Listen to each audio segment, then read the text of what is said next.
అందరికీ నమస్కారం. Welcome to our channel భక్తి మాలికలకు స్వాగతం. శ్రీ సాయి సచరిత్రము 8వ అధ్యాయము. మానవ జన్మ యొక్క ప్రాముఖ్యము, బాబా యొక్క భిక్షాటనము, బాయిజాబాయి యొక్క ఎనలేని సేవ, ముగ్గురి పడకల స్థలము, రహతా నివాసి కుశాల్ చంద్. మానవ జన్మ యొక్క ప్రాముఖ్యము. ఈ అద్భుత విశ్వమందు భగవంతుడు కోటాను కోట్ల జీవులను సృష్టించి ఉన్నాడు. దేవ, యక్ష, గంధర్వాదులు, జంతు కీటకాదులు, మనుష్యులు మొదలగు వారిని సృష్టించెను.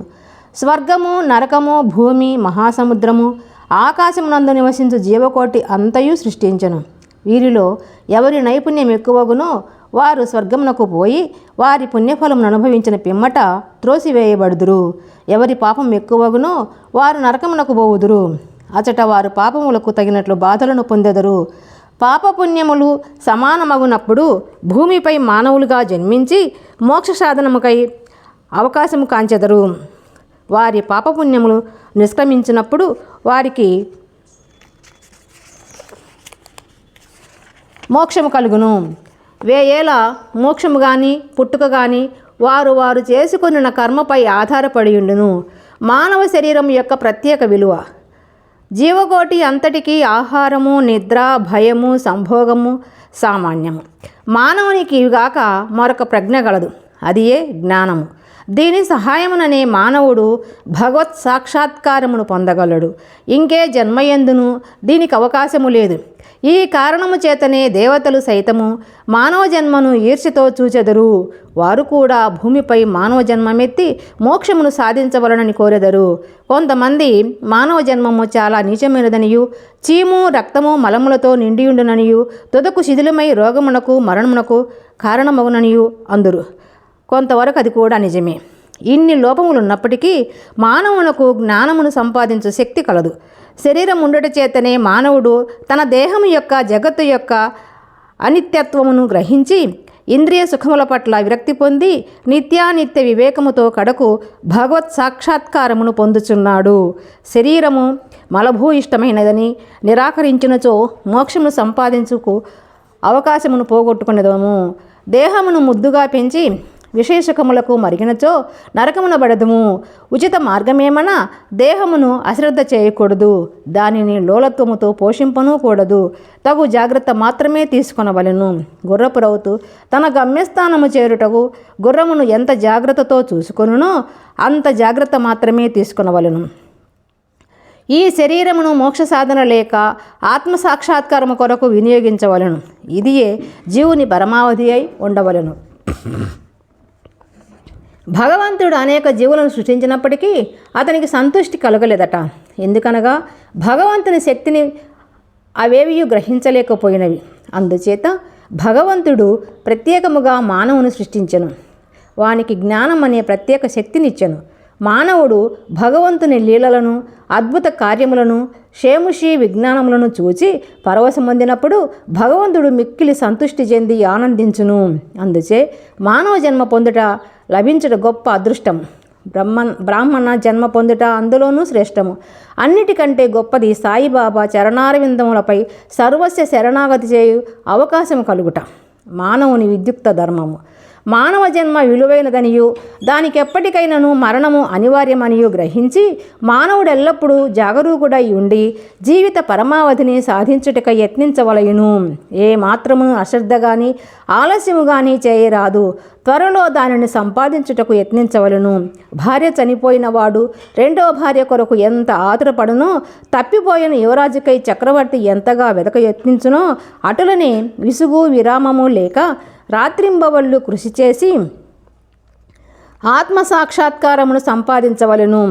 బద్ధకమును, అలసతను, కునుకుపాట్లను దూరమునర్చి అహోరాత్రములు ఆత్మయందే ధ్యానము నిలుపవలెను. ఈ మాత్రము చేయలేనిచో మనము పశుప్రాయులమగుదుము. తక్షణ కర్తవ్యము. మన ధ్యేయము సత్వరము ఫలించు మార్గమేదన వెంటనే భగవత్ సాక్షాత్కారము పొందిన సద్గురువు వద్దకేగుట. ఆధ్యాత్మికోపన్యాసములు ఎన్ని విన్నప్పటికీ పొందినప్పటికీ ఆధ్యాత్మిక గ్రంథములెన్ని చదివి తెలియనటినగు ఆత్మసాక్షాత్కారము సద్గురువుల సాంగత్యము చే సులభముగా పొందవచ్చును. నక్షత్రములన్నీ కలిసి ఇవ్వలేని వెలుగుతును సూర్యుడు ఎట్లు ఇవ్వగలుగుచున్నాడో అట్లనే ఆధ్యాత్మికోపన్యాసములు గ్రంథములు ఇవ్వలేని జ్ఞానమును సద్గురువు విప్పి చెప్పగలడు. వారి చర్యలు సామాన్య సంభాషణలే మనకు మౌన ప్రబోధములు. శాంతి, క్షమ, వైరాగ్యము, దానము, ధర్మము, మనోదేహములను స్వాధీనమందించుకొనుట, అహంకారము లేకుండుట మొదలగు శుభలక్షణములను వారి ఆచరణలో చూచి భక్తులు నేర్చుకొందురు. వారి పావన చరితములు భక్తుల మనములను ప్రబోధము కలుగజేసి వారిని పారమార్థికముగా ఉద్ధరించును. సాయిబాబా అట్టి మహాపురుషుడు, సద్గురువు. బాబా సామాన్య ఫకీరు వలె సంచరిస్తున్నప్పటికీ వారెప్పుడునూ ఆత్మానుసంధానమునందే నిమగ్నులగుచుండిరి. దైవభక్తి గల పవిత్ర హృదయములు వారికి సదా ప్రీతిపాత్రులు. వారు సుఖములకు ఉప్పొంగువారు కారు, కష్టముల వలన కృంగిపోవువారు కారు. రాజైనను నిరుపేదైనను వారికి సమానమే. తమ దృష్టి మాత్రమున ముష్టివాణిని చక్రవర్తిని చేయగల శక్తి ఉన్నప్పటికీ బాబా ఇంటింటికి తిరిగి భిక్షనెత్తిడివారు. వారి భిక్ష ఎట్టిదో చూతాము. బాబా యొక్క భిక్షాటనము. షిరిడీ జనులు పుణ్యాత్ములు.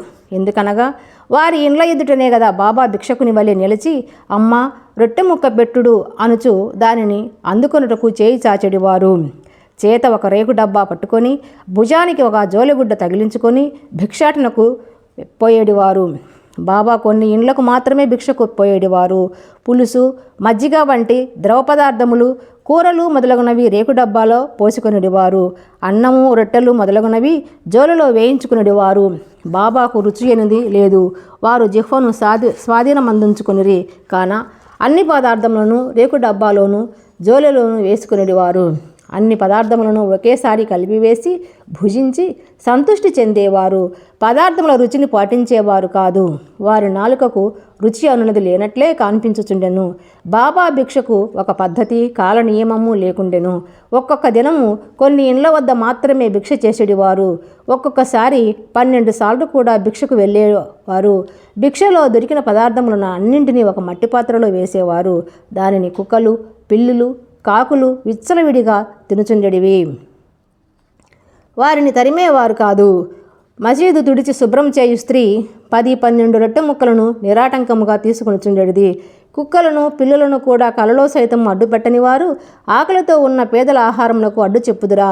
ఫకీరు పదవియే నిజమైన మహారాజ పదవి అని, అదియే శాశ్వతమని, మామూలు సిరి సంపదలు క్షణభంగురాలని బాబా అనుచుండెడివారు. ఆ పావన చరిత్ర జీవితము వంటి జీవితమే కదా మిగుల ధన్యమైనది. మొదట షిరిడీ ప్రజలు బాబాను ఒక పిచ్చి ఫకీరని భావించి అటులనే పిలిచేవారు. భోజనోపాధికై, రొట్టె ముక్కలకై గ్రామంలో భిక్షనెత్తి పొట్టపోసుకుని పేద ఫకీరన్న ఎవరికి గౌరవమేమి ఇండును? కానీ ఈ ఫకీరు పరమ విశాల హృదయుడు, ఉదారుడు, ధనాపేక్ష లేశమాత్రము లేని నిరాసక్తుడు. బాహ్య దృష్టికి వారు చెంచలునిగను స్థిరత్వము లేనివారుగను కనిపించినను లోన వారు స్థిరచిత్తులు. వారి చర్యలు అంతుబట్టనివి. ఆ కుగ్రామంలో కూడా బాబాను ఒక గొప్ప మహాత్మునిగా గుర్తించి సేవించిన ధన్యజీవులు కొద్దిమంది గలరు. అట్టి వారిలో ఒకరు వృత్తాంతము ఇక్కడ చెప్పబోచున్నాను. బాయిజాబాయి యొక్క ఎనలేని సేవ. తాత్యాకోతే పాటిల్ తల్లి పేరు బాయిజాబాయి. ఆమె ప్రతిరోజు మధ్యాహ్నము తలపై ఒక గంపలో రొట్టె, కూర పెట్టుకొని సమీపముననున్న చిట్టడిలో ముండ్లు, పొదలు లెక్క చేయక క్రోసుల కొద్దీ దూరము నడిచి ఆత్మధ్యానములో నిశ్చలముగా ఎక్కడో కూర్చుని ఉన్న బాబాను వెదకి పెట్టుకొని భోజనం పెట్టుచుండెను. బాబాకు సాష్టాంగ నమస్కారము చేసి వారి ఎదుట విస్తరొకటి వేసి తాను తెచ్చిన రొట్టె, కూర మొదలగు భోజన పదార్థములను వడ్డించి కొసరి వాటిని బాబాచే తినిపించుచుండెను. ఆమె భక్తి విశ్వాసములు అద్భుతమైనవి. ఎనలేని ఆమె సేవను బాబా చివరి వరకు మరువలేదు. ఆమె సేవకు తగినట్లు ఆమె పుత్రుడగు తాత్యాపాటీలను ఎంతో ఆదరించి ఉద్ధరించెను. ఆ తల్లి కొడుకులకు బాబా సాక్షాత్ భగవంతుడనే విశ్వాసముండెను. కొన్ని సంవత్సరముల తదుపరి బాబా అడవులకు పోవటం మాని మసీదులోనే కూర్చుండి భోజనం చేయసాగిరి. అప్పటి నుండి పొలములో తిరిగి బాబాను వెతికి పట్టుకొను శ్రమ బాయిజాబాయికి తప్పినది. ముగ్గురి పడక స్థలము. ఎవరు హృదయమందు సదా వాసుదేవుడు నివసించుచుండునో అట్టి మహాత్ములు ధన్యులు. అట్టి మహాత్ముల సాంగత్యం లభించిన భక్తులు గొప్ప అదృష్టవంతులు. తాత్యాకోతే పాటీలు, మహల్సాపతి ఇద్దరు అట్టి అదృష్టశాలురు. బాబా వారిరువురిని సమానంగా ప్రేమించెడివారు. బాబా వారిరువురితో కలిసి మసీదులో తమ తలలను తూర్పు పడమర ఉత్తరముల వైపు చేసి మధ్యలో ఒకరి కాళ్ళు ఒకరికి తగులున్నట్లు పండుకొనిడివారు. ప్రక్కలు పరుచుకొని వానిపై చితికిలబడి సగము రేయి వరకు ఏవేవో సంగతులు ముచ్చడించుకునేవారు. అందులో ఎవరికైనా నిద్ర వచ్చుచున్నట్లు కనిపించినా తక్కిన వారు వారిని మేలుకొలుపుచుండిరి. తాత్య పండుకొని గుర్రు పెట్టినచో బాబా వానిని ఇటు నటు ఊపి వాని శిరస్సును గట్టిగా నొక్కుచుండెను. బాబా ఒక్కొక్కసారి మహల్సాపతిని అక్కున చేర్చుకొని అతని కాళ్ళు నొక్కి వీపు తోమిడివారు. ఈ విధముగా 14 సంవత్సరములు తాత్య తన తల్లిదండ్రులను విడచి బాబాపై ప్రేమతే మసీదులో పండుకొనెను. అవి మరపురాని మధుర దినములు. బాబా ప్రేమానురాగములు కొలువరానివి. వారి అనుగ్రహము ఇంతయను చెప్పుటకు అలివి కానిది. తండ్రి మరణించిన పిమ్మట తాత్య గృహబాధ్యతను స్వీకరించి ఇంటిలోనే నిద్రించుటకు ప్రారంభించెను. రహతా నివాసి కుశాల్ చంద్.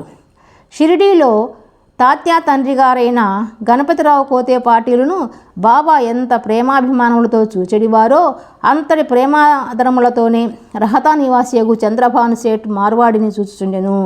ఆ సేట్ మరణించిన పిమ్మట అతని అన్న కొడుకకు కుశాల్ చంద్ను కూడా మిక్కిలి ప్రేమతో చూచుచు అహర్నిశలు వాని క్షేమము అరయిచుండెను. ఒక్కొక్కప్పుడు టాంగాలోను మరొకప్పుడు ఎద్దుల బండి మీదను బాబా తన సన్నిహిత భక్తులతో కలిసి రహతా పోవువారు.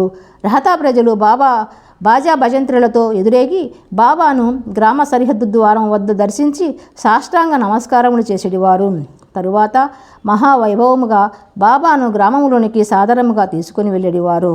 కుశాల్ చంద్ బాబాను తన ఇంటికి తీసుకుని పోయి తగిన ఆసనమునందు కూర్చుండజేసి భోజనము పెట్టేవారు. ఇరువురు కొంతసేపు ప్రేమోల్లాసములతో ముచ్చటించుకునేవారు. తదుపరి బాబా వారిని ఆశీర్వదించి షిరిడీ చేర్చుండేవారు. షిరిడీ గ్రామమునకు సమాన దూరములో ఒకవైపు రహతా మరోవైపు నీమ్గాం ఉన్నవి. ఈ 2 గ్రామములు దాటి బాబా ఎన్నడూ ఎచ్చటికి పోయి ఉండలేదు. వారు ఎన్నడూ రైలు బండిలో ప్రయాణం చేసి ఎరుగరు. రైలు బండిని కనీసం చూచి కూడా ఉండలేదు. కానీ సర్వజ్ఞుడైన బాబాకు బండ్ల రాకపోకలు ఖచ్చితంగా తెలియచుండేవి. బాబా వద్ద సెలవు పుచ్చుకొని వారి ఆజ్ఞానుసారం ప్రయాణం చేయువారులకు ఏ కష్టములు ఉండేవి కావు.